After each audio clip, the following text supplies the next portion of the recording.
Alhamdulillah khalaqal mauta wal hayata liyabluwakum ayyukum ahsanu amala. Asyhadu an la ilaha illallah wahdahu la syarika lah wa asyhadu anna Muhammadan abduhu wa rasuluh. Allahumma salli wa sallim ala nabiyyina Muhammad sallallahu alaihi wasallam. Bapak Ibu, saudara pendengar yang berbahagia, di dalam diri kita itu ada dua jenis yang Allah ciptakan kepada kita. Ada yang pertama, diri kita sebagai makhluk jasmaniyah. Kita punya tangan, kita punya mata, kita punya rambut, dan semua yang kita miliki ini dapat dilihat oleh orang lain. Ada yang kedua adalah rohani. Rohani ini adalah bagian yang tersimpan di belakang atau di dalam jasmani kita. Nah, di dalam hal ini, di dalam diri kita ini ada yang kita sebut dengan al-wajdu, yaitu dorongan. Nah, dorongan dalam diri kita itu ada dua. Ada al-wajdu jismaniyah, ada al-wajdu ruhaniyah. Apa yang disebut dengan al-wajdu jasmaniyah adalah dorongan bagaimana kita mempertahankan eksistensi kita di dunia. Kita lapar, maka kita makan. Kita haus, maka kita minum. Kita ngantuk, maka kita tidur. Ini adalah dorongan-dorongan yang lahir karena kebutuhan jasmaniyah. Dalam aspek dorongan jasmaniyah ini, itu juga yang terjadi di makhluk-makhluk Allah yang lain. Nah, hewan-hewan, mereka juga makan, mereka juga minum, mereka juga tidur. Apa yang kita lakukan, itu juga dilakukan. Tetapi yang membedakan kita dengan hewan dan makhluk yang lain itu adalah al-wajdu ruhaniyah, di mana rohani kita juga perlu makan, dan makanan rohani kita itu adalah zikir kepada Allah Subhanahu wa Ta'ala.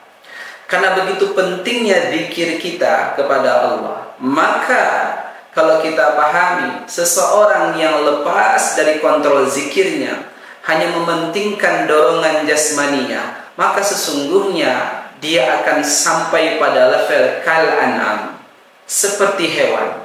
Tetapi mereka-mereka yang menjadikan rohaniyahnya sebagai bagian utama untuk memperbaiki dirinya, yang kita sebut dengan tazkiyatun nafs, mensucikan dirinya, maka level mereka akan disebut dengan insanul kamil, insan yang mulia.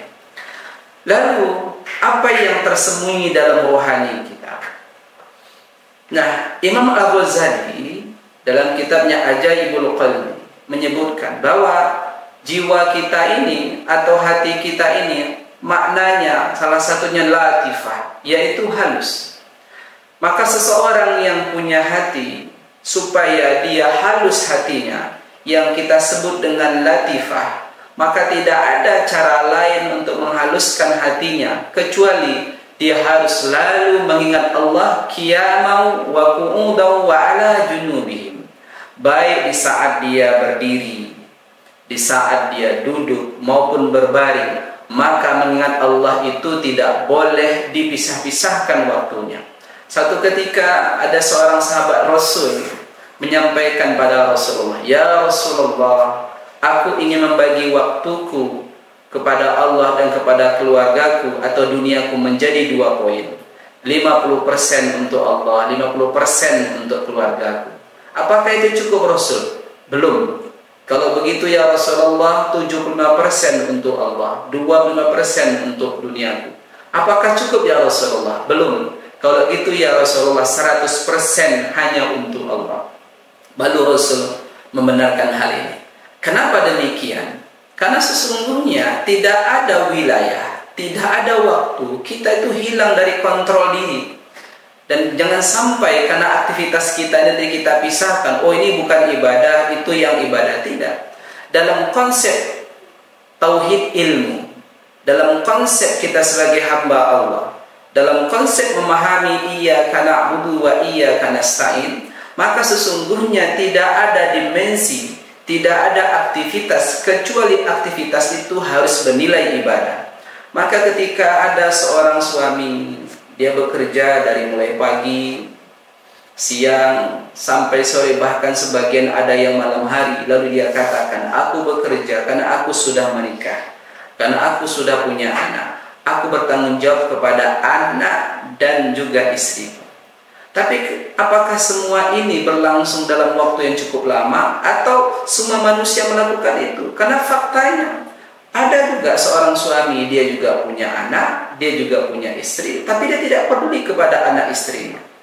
Ini menandakan apapun yang dia kerjakan, kalau dia bekerja sebagai seorang suami karena dia punya anak, karena dia punya istri, tidak boleh alasan itu menjadi alasan yang paling tinggi. Dia bekerja, posisi dia sebagai kepala keluarga, karena Allah yang perintahkan sama dia untuk memberikan nafkah kepada anak istrinya.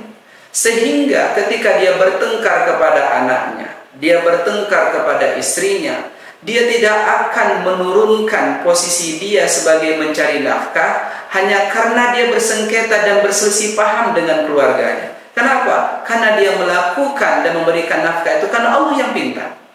Jadi banyak kasus kita jumpai karena dia bertengkar dengan anaknya, dia bertengkar kepada istrinya, dia bekerja akhirnya nafkah tidak diberikan, kemudian kehidupan sandang pangan tidak dikasih karena bencinya. Tapi apabila dia mencari nafkah itu karena memang Allah perintahkan sama dia, Rasul suruh sama dia, apapun yang terjadi selama dia punya kewajiban, dia akan tetap penuhi. Maka sesungguhnya sifat latifah dalam diri kita itu tidak akan bisa kita penuhi, tidak akan bisa kita dapatkan kecuali kita berzikir kepada Allah Subhanahu wa taala. Zikir yang saya maksud yang pertama, zikir dengan bil akal, dengan fikiran kita. Yang kedua, zikir dengan bil lisan, dengan lidah kita. Yang ketiga, zikir dengan bil qalbi, dengan hati kita. Dan yang keempat, zikir dengan amal, dengan seluruh amaliyah kita. Inilah makna zikir secara komprehensif dan secara universal. Terima kasih. Assalamualaikum warahmatullahi wabarakatuh.